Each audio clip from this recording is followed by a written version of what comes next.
Para pencetak gol PSIS Semarang, Persib wajib waspada. PSIS Semarang akan menjadi tantangan berikutnya bagi Persib Bandung dalam lanjutan Liga 1 2024-2025.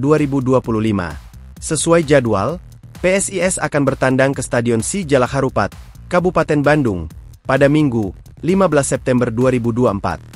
Saat menghadapi Persib, PSIS tengah mengalami inkonsistensi.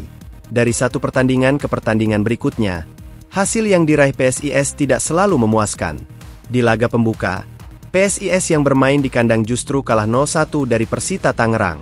Namun, PSIS bangkit dengan meraih kemenangan tandang 1-0 saat melawan Persis Solo. Pada pekan ketiga, PSIS kembali meraih kemenangan saat menjamu PSBS Biak dengan skor 1-0.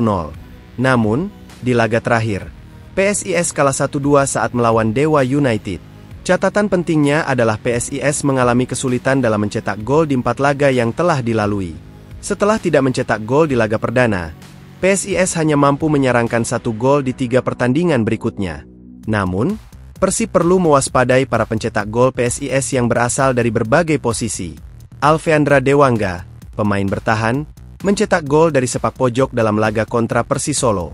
Gali Freitas, seorang penyerang, mencetak gol kemenangan saat melawan PSBS Biak.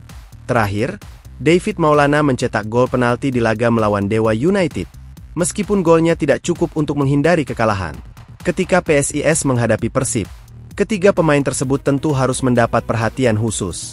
Selain mereka, PSIS juga memiliki banyak pemain berkualitas yang patut diwaspadai. Berikut hasil pertandingan PSIS Semarang di Liga 1 2024-2025 dan pencetak golnya.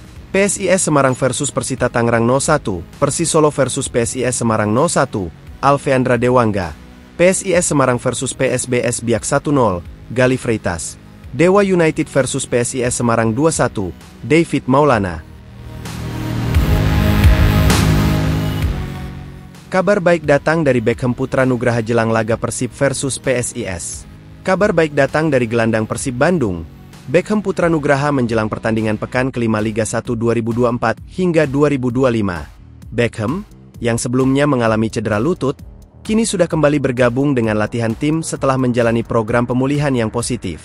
Dia merasa senang karena akhirnya mendapatkan rekomendasi untuk kembali berlatih bersama Persib. Meskipun baru memulai sesi latihan, Beckham percaya bahwa hal ini akan berdampak positif pada semangat bertandingnya. Sekarang, dia hanya perlu menyesuaikan diri kembali dengan tim Maung Bandung. Hasil observasi dan tahap penyembuhan sudah keluar, dan alhamdulillah dokter mengizinkan saya untuk bergabung dengan tim untuk adaptasi. Semoga Beckham bisa tampil lebih baik lagi dan tidak ada masalah, ujar Etam. Beckham mengungkapkan bahwa masalah cedera yang dialaminya telah teratasi dengan baik dan proses pemulihan berlangsung lebih cepat dari yang diperkirakan. Dia berharap bisa mendapatkan kepercayaan dari Bojan Hoda untuk tampil di laga berikutnya melawan PSIS Semarang. Beberapa waktu lalu ada masalah di lutut yang perlu penanganan tambahan, tapi saya lebih cepat kembali ke tim karena ingin bermain dan membantu tim, serta mendapatkan waktu bermain, tutup Beckham. Mailson 5 dapat kritik tajam dari Bobotoh. Bojan Hodak beri tanggapan. Pelatih Persib Bandung, Bojan Hodak, memberikan tanggapan terkait kritik yang diterima oleh salah satu pemainnya, Mailson 5, dari para Bobotoh. Bojan menjelaskan bahwa kritik terhadap pemain yang minim kontribusi memang hal yang wajar. Namun, ia menekankan pentingnya proses adaptasi. Bojan mengingatkan bahwa para Bobotoh perlu mempertimbangkan bagaimana mereka dulu memperlakukan pemain seperti Kevin Mendoza dan Stefano Beltram. Pada awalnya, kedua pemain tersebut juga mendapatkan kritik, meskipun saat itu mereka masih dalam proses adaptasi. Ini memang selalu seperti ini. Jika kalian ingat musim lalu, saat saya mendatangkan Kevin, banyak yang bertanya mengapa kami melepas Sato. Tapi sekarang, Kevin menjadi pahlawan dan membawa kami meraih juara, kata Bojan Hodak.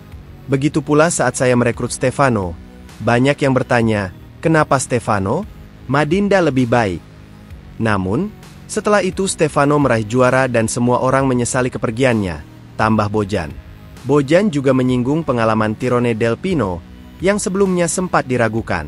Nyatanya, Tirone berhasil memberikan perubahan signifikan dan menjawab keraguan Bobotoh.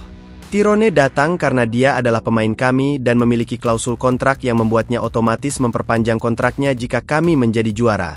Dan itu sebabnya dia bertahan, ujar Bojan. Rencananya, Bojan akan berdialog dengan Michelson untuk mengetahui kendalanya. Namun, ia berencana melakukan pendekatan dengan hati-hati karena seringkali para striker sedikit sensitif ketika ditanya tentang kesulitan mereka dalam mencetak gol. Seperti yang saya katakan, saya perlu berbicara dengannya dan mencari tahu masalah apa yang dia hadapi. Kadang-kadang, para striker bisa sangat sensitif mengenai alasan kesulitan mereka, tutup Bojan.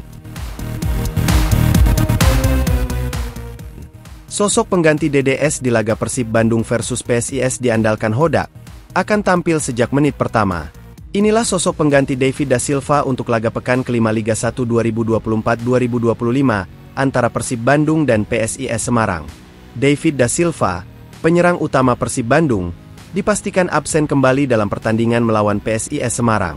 Setelah mengalami cedera saat melawan Dewa United, DDS telah melewatkan 2 pertandingan sebelumnya. Pelatih Persib Bandung, Bojan Hodak, mengindikasikan bahwa striker andalan ini kemungkinan baru bisa kembali bermain pada laga AFC Champions League 2 melawan Port FC, Kamis, 19 September 2024. Dia ada di sini tetapi masih bersama fisioterapis. Saya tidak berpikir dia bisa bermain melawan Semarang, tapi saya yakin dia akan bisa mulai bermain lagi melawan Port FC, kata Hodak. Sebagai pengganti, Hodak akan mengandalkan penyerang timnas Indonesia, Dimas Drajat. Dimas sebelumnya juga absen dari latihan bersama timnas Indonesia asuhan Shin Tae-yong akibat cedera ringan. Kondisinya adalah kemarin kami tidak hanya tanpa David, tapi juga tanpa Dimas. Dimas bergabung dengan tim nasional, tetapi tidak berlatih bersama mereka karena cedera, jelas Hodak. Hodak menyadari bahwa performa Dimas dalam pertandingan terakhir tidak sebaik penampilannya di 3 laga awal bersama Persib. Namun, ia berharap Dimas bisa menjadi solusi untuk absennya DDS. Memang permainannya tidak seperti di 3 pertandingan awal. Tapi hari ini dia sudah dalam kondisi baik, berlatih normal. Jadi saya yakin dia bisa bermain melawan Semarang, tutup Hodak. Bukan Joel Piroe, timnas Indonesia segera kedatangan bomber FC Volendam, ternyata keturunan Bandung. Bukan Joel Piroe, timnas Indonesia kabarnya memiliki sosok baru yang tengah dipertimbangkan untuk dinaturalisasi, yaitu Mauro Zijlstra, yang memiliki keturunan dari Bandung.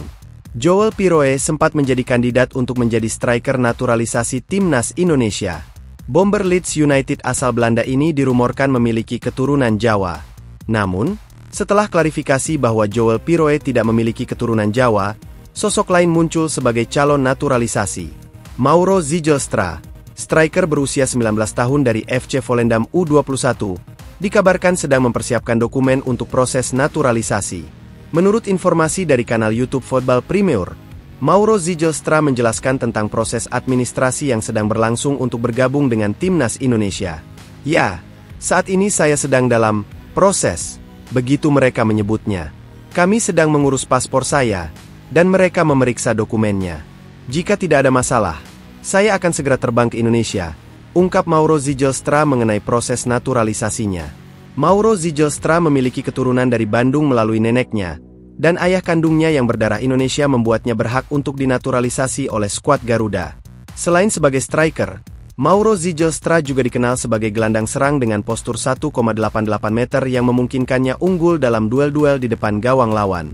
Proses naturalisasi Mauro Zijlstra mungkin akan diikuti oleh Mes Hilgers dan Eliano Rejders. Mauro Zijlstra juga mengungkapkan kekagumannya terhadap atmosfer pendukung timnas Indonesia saat melawan Australia di kualifikasi Piala Dunia 2026 zona Asia. Banyak energi positif di tim Indonesia. Para pemain dan stadion yang bisa menampung 80.000 orang membuat saya sangat bersemangat, kata Mauro Zijlstra tentang penampilan timnas Indonesia, seperti dilaporkan Soha VN, Jumat 13 September.